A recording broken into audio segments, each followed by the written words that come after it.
The Cure I love. One of my favorite stories ever is, and I was with your brother.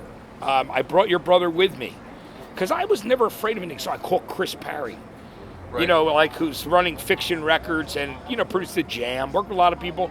I called the record label in London. I couldn't afford it. I called it from Rutgers. I used Rutgers phones to call like overseas to try and set up interviews. Yeah.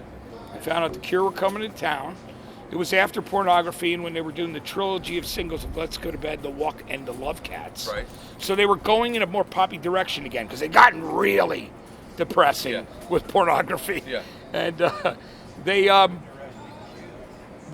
having a press conference. So Chris sets it up for us to come in. And so Robbie and I go in, and we're standing against the wall, and he's in a press conference. People are asking him the dumbest questions ever.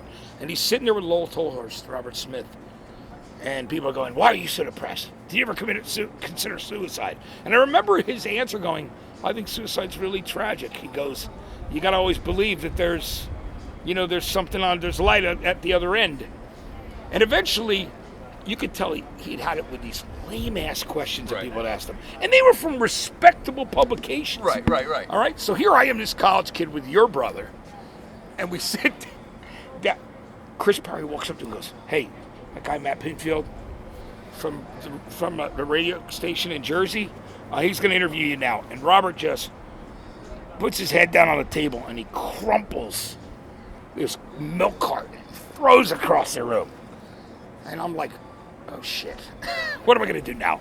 I go up to him and I just, out of my top of my head, I go, listen, Robert, I really don't need to talk to you about the Cure, but I'd love to talk to you about your mailman. Because I found out the story that they had their mailman do a single with him, Cold Hero, where they met him at the pub and, he was saying, oh, anybody can do this rock music. They go, why are you coming down and do a single with us? So for the fuck of it, they made a single. Cold Hero, I'm a Cold Hero and I Dig You. And we used to play I Dig You in the clubs and on college radio. So all of a sudden, smile comes on Robert Smith's face. And he starts lightening up and talking about it. By the time we're leaving, he's imitating Richard Butler of the Furs. Me, him, and your brother and Lowell, we're all walking out of the place, and he's in the best mood in the world. So it's about disarming artists, you know. And now, did you ask the question because you really... I did want to know, but I also wanted to break the ice. I knew that he had such a horrible experience doing that interview. Right. It wasn't even an interview, it was a press conference. I saw Terry Hall of the Specials and Colored Field and Funboy 3 also.